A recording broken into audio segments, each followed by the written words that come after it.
انسان جب محبت میں ٹوٹ جانے کے بعد رب کی تلاش میں نکلتا ہے تو رب پہلے ہی اس کے انتظار میں ہوتا ہے۔ اللہ تعالیٰ قرآن میں فرماتے ہیں فَإِنِّي قَرِيبٌ، بے شک میں ان کے قریب ہوں۔ جب پکارنے والے مجھے پکارتے ہیں تو میں ان کی دعا قبول کرتا ہوں، تو لازم ہے کہ وہ میری بات مانیں اور مجھ پر ایمان لائیں تاکہ وہ ہدایت پائیں۔ اکثر ایسا بھی ہوتا ہے کہ ہمارا دل غم سے پھٹ رہا ہوتا ہے، لیکن ہماری آنکھیں بالکل خشک ہوتی ہیں، اور تب ہم سوچتے ہیں کہ اللہ کے سامنے روئیں گے نہیں تو اللہ کو ہماری تڑپ کا کیسے پتہ چلے گا، جبکہ اللہ نے آپ سے فرما دیا ہے کہ وہ آپ کے قریب ہیں۔ اللہ کو ہمیں اپنا دکھ بتانے کی اور آنسوؤں کو دکھانے کی ضرورت نہیں ہے۔ جب اللہ رب العزت آپ کو چن لیتا ہے تو وہ دھیرے دھیرے حقیقت کے پردوں کو آپ پر کھولتا چلا جاتا ہے۔ وہ امیدیں جو آپ نے انسانوں سے، اپنی خواہشات سے لگائی ہوتی ہیں، ان سب کی حقیقت آپ کے سامنے واضح کر دیتا ہے۔ اصل یہ اللہ کا کرم ہے آپ پر۔ اور جب آپ کا رشتہ رب سے جڑتا ہے تو وہ سارے زمانے کی محبتوں سے عاری ہو جاتا ہے، اسے اپنے رب سے محبت ہو جاتی ہے۔ پھر جب تم اس کے روبرو ملاقات کے لیے کھڑے ہوتے ہو تو وہ محبت سے دیکھتا ہے تمہیں، اور پھر جب تم تھک کر سجدے میں گرتے ہو تو وہ اسی سجدے پہ تمہیں تھام لیتا ہے، اور یوں ساری تھکاوٹ اتر جاتی ہے، یوں صلح ہو جاتی ہے، اور جو مانگا گیا ہوتا ہے اس سے نواز دیا جاتا ہے۔ وہ یہ نہیں کہتا کہ اب آئے ہو تو میری بات کرو، میری بات سنو، وہ تو کہتا ہے اپنی غرض کی بات کرو، میری چھوڑو، اپنی محبت کی داستان سناؤ، میں کب کب پکارتا رہا وہ چھوڑو، تم یہ بتاؤ کہ کب میں نے تمہاری پکار کا جواب نہیں دیا۔ تہجد تو عشق ہے، اور جس کو عشق اللہ تک لے جائے اسے کوئی تھکا نہیں سکتا، بس وہ مان جاتا ہے، اور جب وہ مان جاتا ہے تو جگ سارا ہار جاتا ہے۔ پھر جس کا حکم وہ دیتا ہے وہ ہر حال میں مل کر رہتا ہے۔ حیرت ہے اس کی اس بے لوث محبت پر، شکایتیں اس کو کرنی چاہیے اور وہ درج ہماری کر رہا ہوتا ہے۔ اس کی محبت کو محسوس کرو گے تو اس کی محبت کی شدت بیک وقت زندہ بھی کر دے گی اور مار بھی دے گی۔ جو اللہ کو چن لیتا ہے اللہ بھی اسے چن لیتا ہے۔ وہ اتنا پاک ہے کہ جسے چنتا ہے اسے پاک کر دیتا ہے۔ عشق والوں کو اپنی راہ میں قربان ہونے کے لیے چنتا ہے، اور محبت والوں کو اپنی رضا میں راضی رہنے کے لیے چنتا ہے۔ صبر والوں کو اپنی راہ میں آزمائش سے گزار کر پاک ہونے کے لیے چن لیتا ہے۔ محبت بہت خوددار ہوتی ہے کہ سوا کسی کے سامنے اپنے حالی دامن سے پردہ نہیں اٹھاتی، اور جو محبت کرتے ہیں وہ عزت کے پابند ہوتے ہیں۔ وہ بھلے محبت قضا بھی کر دیں لیکن عزت فرض کی طرح ادا کرتے ہیں۔ تو پھر کیوں ہوتے ہو پریشان؟ اللہ کے سوا نہ کوئی تمہارا کچھ بگاڑ سکتا ہے اور نہ ہی کوئی تمہیں غم سے نجات دلا سکتا ہے۔ وہی ذلت کا مالک ہے، وہی عزتوں کا پاسدار بھی ہے، وہی پلاتا ہے پیاسے کو پانی، وہی رزق کا انتظام کرتا ہے۔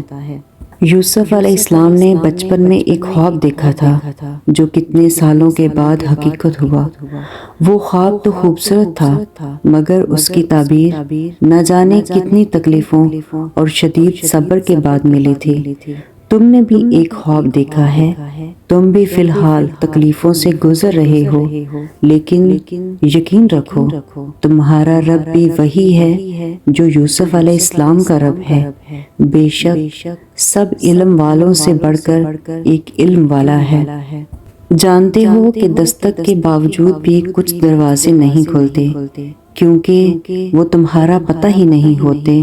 کچھ لوگ زندگی سے غائب ہو جاتے ہیں کیونکہ وہ تمہاری زندگی کتاب نہیں ایک صفحہ ہوتے ہیں۔ کچھ مواقع کھو جاتے ہیں کیونکہ تمہیں قسمت سے زیادہ تجربہ کار درکار ہوتا ہے۔ بہترین ہے وہ دل جو امید کی بجائے کوشش میں رہتا ہے۔ تو کبھی مایوس مت ہونا، امیدوں کے سمندر میں تلاطم آتے رہتے ہیں، سفینے ڈوب جاتے ہیں، سفر لیکن نہیں رکتا، مسافر ٹوٹ جاتے ہیں مگر ملا نہیں تھکتا، سفر طے ہو کے رہتا ہے۔ کبھی مایوس مت ہونا کہ اندھیرا کتنا ہی گہرا کیوں نہ ہو، اللہ واقف ہے، ناظر بھی ہے، اللہ ظاہر بھی ہے، باطن بھی ہے، اور وہ ہر حال سے واقف بھی ہے۔ وہی سینوں کے اندر اور مصیبت کے اندھیروں میں تمہیں گرنے نہیں دے گا۔ کبھی مایوس مت ہونا، کبھی تم مانگ کر تو دیکھو، تمہاری آنکھ کے آنسو یوں ڈلنے نہیں دے گا، تمہاری آس کی گاگر کبھی گرنے نہیں دے گا۔ ہوا کتنی ہی مخالف کیوں نہ ہو، تمہیں مر مٹنے نہیں دے گا۔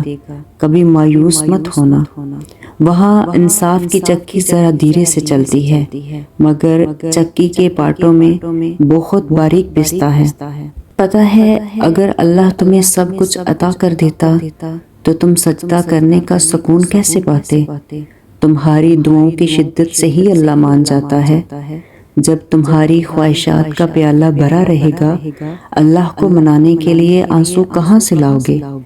شروع میں انسان اپنی مشکلات سے بھاگ کر سجدوں تک آتا ہے مگر آخر میں اپنے مشکلات کو بھول کر خدا کا ہو جاتا ہے، اس کی رضا میں راضی ہو جاتا ہے۔ یہی تو اللہ کا طرز محبت ہے، یہی تو اس کا اصول شفقت ہے۔ پہلے اللہ درد کی سیاہی سے زندگی کے اوراق لکھتا ہے، پھر ہر سطر پر بندے اور اپنی محبت کے نام کی مہر لگاتا ہے، اور آخر میں اس کتاب زندگی کے اختتام پر اپنی طرف آنے کا راستہ بندے کو دکھاتا ہے۔ اگر کبھی ایسا لگے کہ تم تھک چکے ہو اور دعا مانگنا بھی مشکل لگے تو اللہ کے سامنے صرف ہاتھ پھیلا لینا۔ تمہارے پھیلے ہوئے ہاتھ اس بات کا ثبوت ہیں کہ تم رب کائنات کے محتاج ہو، اور میرا رب تو خاموشیوں کو بھی سن لیتا ہے۔ تمہیں ہر طرح سے آزمایا جائے گا، بہت سی مشکلات سے گزارا جائے گا، تمہیں ایسی تکلیف بھی دی جائے گی کہ جس کا تم نے کبھی سوچا نہ ہوگا، تم سے تمہاری سب سے عزیز ترین چیز کو دور بھی کر دیا جائے گا، لیکن پھر بھی تمہیں برداشت کرنا پڑے گا۔ اگر کمزور پڑو، ٹوٹ جاؤ، بکھر جاؤ، دل درد سے بھر جائے، کوئی راستہ نظر نہ آئے، سب لوگ پیچھے ہٹ جائیں، تو اس وقت جو سب سے اہم چیز ہوتی ہے وہ صبر ہے۔ بس دعا کرتے رہو اور صبر کرتے رہو۔ مولانا جلال الدین رومی فرماتے ہیں کہ ایک کانٹا روتے ہوئے اللہ پاک سے کہہ رہا تھا کہ میں نے صلحہ کی زبان سے سنا ہے کہ آپ کا نام ستار العیوب ہے، یعنی عیبوں کو چھپانے والا، لیکن آپ نے مجھے تو کانٹا بنایا ہے، میرا عیب کون چھپائے گا؟ تو مولانا رومی فرماتے ہیں کہ اس کی زبان خال کی دعا پر اللہ تعالیٰ نے اس کے اوپر پھول کی پنکھڑی پیدا کر دی تاکہ وہ پھول کے دامن میں اپنا منہ چھپا لے۔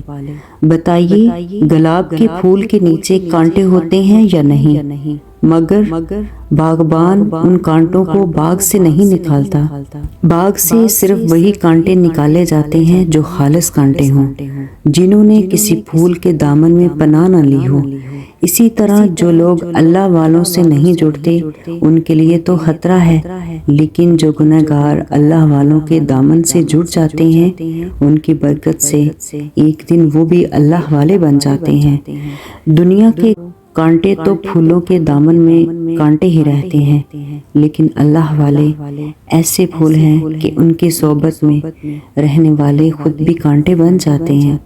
تو پھر یاد رکھیں کہ جب اللہ کن کہتا ہے تو مجھ سے ہوتے ہیں، تکلیفیں نعمتوں میں، تمہارے آنسو سکون میں، اور ٹوٹے دلوں کا جوڑنا، دروازوں کا کھلنا، راستوں کا آسان ہو جانا کچھ بھی ناممکن نہیں رہتا، کیونکہ وہ بس کن کہتا ہے اور چیزیں ہو جاتی ہیں۔ وہ تمہارے لیے آسانیاں کر دے گا۔ ہو سکتا ہے کہ اللہ تمہاری ہر دعاؤں پہ کن کہنے ہی والا ہو، اور جہاں اتنا صبر کیا ہے وہاں تھوڑا اور ہی صحیح تو سمجھ جاؤ نا اب اللہ بس تم سے صبر مانگتا ہے، تو بس تھوڑا اور صبر۔ ضبط کا ٹوٹ جانا بری بات نہیں، کیونکہ ہم انسان ہیں، اس لیے ہم اس قدر ٹوٹ جاتے ہیں کہ ضبط نہیں کر پاتے۔ ہم پھر بھی خود پر جبر کرتے ہیں اور دنیا والوں کے سامنے مضبوط بننے کی کوشش کرتے ہیں۔ یاد رکھو کہ جب تک اللہ تک نہ پہنچ جاؤ اور جب ضبط نہ کر پاؤ تو جی بھر کر رو لیا کرو، کیونکہ زندگی ایک سفر ہے اللہ سے لے کر اللہ تک کا، اور اس سفر میں انسان بہت کچھ سیکھتا ہے، بہت خوبصورت چیزوں سے سامنا بھی ہوتا ہے، اور چیزیں دل کو ریزہ ریزہ بھی کر جاتی ہیں، اور ایسا لگتا ہے کہ دل کے ٹکڑے کبھی جڑ نہیں پائیں گے۔ بلاہر زندگی کی تھکن، ٹوٹا دل اور بکھری روح لے کر انسان اکیلا رہ جاتا ہے، کیونکہ انسان غلط جگہ سکون کی آس لگا لیتا ہے، اس دنیا سے محبت کی امید کر بیٹھتا ہے، اور جس نے یہ سکون یہ دل بنایا ہے اس نے اس کا سکون بھی وہاں رکھا ہے، خدا کی یاد میں۔ زندگی کے اس سفر کا مقصد یہی ہے کہ اللہ کو ڈھونڈنے کی آرزو، اسے پانے کی جستجو، اور اللہ جسے اپنی لو لگا دے زندگی بھی حسین ہو جاتی ہے۔ اس بات پر یقین رکھو کہ تمہارا رب انسانوں کی طرح نہیں ہے کہ تمہاری کسی ایک خامی، تمہاری کسی ایک غلطی پر تمہارا اخلاص فراموش کر دے، تمہاری اچھائیاں بھول جائے، تمہاری معافیاں اگنور کر دے۔ وہ قدردان ہے، بہت قدر کرنے والا ہے، چاہے وہ کسی کی آنسوں کی قدر ہو یا گناہ کے بعد کسی کی ندامت بری معافی کی، یا اس کی محبت میں مسکرانے کی، وہ ہر عمل سنبھال کر رکھتا ہے۔ ضروری نہیں کہ انسان کچھ پا کر ہی خوشی محسوس کرے، بعض اوقات اللہ تعالیٰ کی خاطر کچھ چھوڑ دینے سے بھی خوشی ملتی ہے، چاہے وہ بری عادات ہوں، برے خیالات ہوں، نفس کی خواہشات کو رد کرنا اور اپنے رب کی مقرر کردہ حدود سے آگے نہ بڑھنا ہو۔ اس سے انسان کو ایمان کی حلاوت محسوس ہوتی ہے، اور مومن کی خوشی اللہ تعالیٰ کی اطاعت میں ہوتی ہے۔ بے شک اللہ پاک کی بارگاہ میں آپ کوئی بھی دعا مانگ سکتے ہو، کیونکہ دعا کرنے میں کوئی پابندی نہیں، لیکن جس نامحرم سے آپ کو محبت ہے، آپ سے زیادہ آپ کے رب کو علم ہے کہ وہ آپ کے لیے صحیح ہے یا نہیں، تو ہمیشہ جب بھی کسی نامحرم سے محبت ہو تو اسے اللہ سے ایسے مانگے کہ اے میرے رب، اگر یہ انسان میرے حق میں بہتر ہے تو اسے میرے مقدر میں لکھ دیجئے، اور اگر نہیں تو میرے دل و دماغ سے ان کا خیال مٹا دیجئے، مجھے اس روگ سے آزاد کر دیں۔ وہی تو بادشاہ ہے جو بے تحاشا مانگنے والوں کو بے تحاشا سخاوت سے عطا کرتا ہے، بس اس کے ہاں اوقات مقرر ہیں، اس کے ہاں سب اپنے وقت پر ہوتا ہے۔ یاد رکھو کہ ایک کن پوری زندگی کے لیے کافی ہے۔ میں نے زندگی کو ایک دعا سے تبدیل ہوتے دیکھا ہے، میں نے نصیبوں کو پل بھر میں بدلتے دیکھا ہے، میں نے صبح کے تخت نشینوں کو شام کو مجرم ٹھہرے دیکھا ہے، میں نے برسوں پرانی دعاؤں کو قبول ہوتے دیکھا ہے، اور میں نے فقیروں کو دولت مند ہوتے دیکھا ہے اور دولت مندوں کو فقیر ہوتے دیکھا ہے، چاند کو غروب اور سورج کو طلوع ہوتے دیکھا ہے، میں نے دن کو رات اور رات میں تبدیل ہو کے دیکھا ہے، اور لیکن یہ سب تو اس رب کائنات کی اختیار میں ہے، انسان کے نہیں۔ اس کے ایک کن پر ساری دعائیں ٹھہری ہیں، جو ناممکن کو ممکن بنا سکتا ہے وہ آپ کے اور میرے معاملات کو بھی سیدھا کر سکتا ہے۔ یہ آنسو جو رات کی تاریکی میں بہے، یہ دن کے اجالے میں خوشی کی نوید سنا سکتے ہیں۔ صبر تو کرو، توکل تو رکھو، یہ کن کی تو بات ہے۔ اور معجزات بھی تو انہی کے لیے ہوتے ہیں جو یقین رکھتے ہیں، اور زندگی بھی تو ایک معجزہ ہی ہے نا۔ اللہ پاک سے دعا ہے کہ اے اللہ، مجھے تھکاوٹ کے بعد راحت، اور غم کے بعد خوشی، اور صبر کے بعد مجھے اجر عطا فرما۔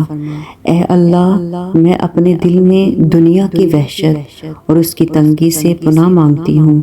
اے اللہ، ہر وہ خوف جو میرے دل میں مقیم ہے، اور ہر وہ کمزوری جو مجھے توڑتی ہے، اور ہر وہ چیز جو مجھے رلاتی ہے، اسے مجھ سے دور کر دے، مجھے مضبوط کر۔ اے میرے رب، مجھے میرے مستقبل میں غمگین نہ کر، اور میرے معاملے کو مشکل نہ بنا، اور میرے بند دروازے میرے لیے کھول دے۔ آمین ثم آمین یا رب العالمین۔